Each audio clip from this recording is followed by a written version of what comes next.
Hello. Hello. Hey, Granny. Yeah.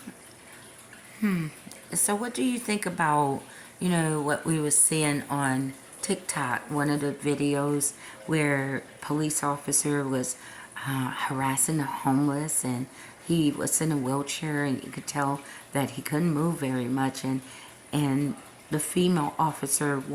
white female officer wanted the black officer to arrest him for being homeless.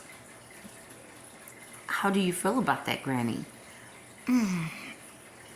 Well, back in my days, they used to harass us without a black man being around us.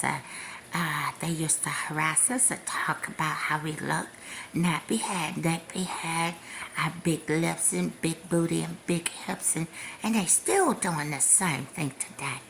The only thing is that, you know, people, you know, people, they work hard. They work hard for a living.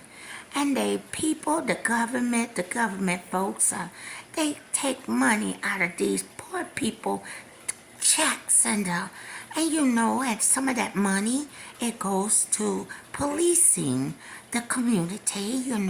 They want to make sure that everybody is safe except black people. Because like we're we're between blacks and Hispanic, we're always racially profiled. And, and they work hard for a living. She work hard for the money. They work hard for the money, honey, and it ain't funny. And so, I don't think that the good old taxpayer, because I look at some of these videos and I see white people getting beat by police officer. I see black people getting beat by police officer. And Hispanic, it's like these people are crazy. And don't they got the psychological department for these crazy ass motherfuckers? Don't they? I know that they got a police department. You go see the psychiatrist, motherfucker, sitting up there trying to take your police officer frustration and stress and your little racism out on the people that is paying taxes. You must don't hear me. No, Granny, I hear you. Go ahead. Express yourself, Granny. Well, that's what I'm just saying. See, these folks, they go to work.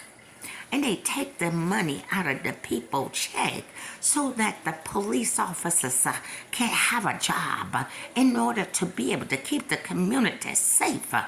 But I don't think that the people, oh Lord, they're gonna make me catch the Holy Ghost here. I don't think that the people is paying so that you can beat the hell out of them. I don't think that the people, is paying so that you can touch and molest and rape their wives and mothers and daughters just for your own sexual gratification. I don't think that, that the people is paying to have you write all kind of false charges and malicious persecution. It is the name corruption. And then the video, the video that I was watching, under the homeless man that she was commanding the other officer up under her to arrest that homeless man was actually an undercover investigator for the department. So basically, she ended up making the wrong choices and decision based on her racism against the homeless or against the blacks or against poor whites and poor Mexican or whatever their personal hang-up I don't think that the taxpayers is paying you for a personal opinion. I think that the taxpayer is paying you that if there's a life and death situation, that you gonna be there. that you gonna be there and give them their money worth. They ain't asking you to beat them upside the head. I don't think so. Like, okay, I don't did 12, 16 hours in a week. Now, at the end of the day, is that enough to stop these crazy ass motherfucker police officers from beating people upside of their damn motherfucking head? I mean, that's all we just asking for you to sit up there. If you feel the anger building, if you feel like your job is just getting to you, get out of the motherfucker. Just go into private investigator or something. Go into bodyguard. Just go be a bodyguard or something. You know, cause I got a feeling that Granny may not be alive and you gonna do that stuff and you gonna run across some that ain't gonna give a damn about you now. That's what I'm just saying.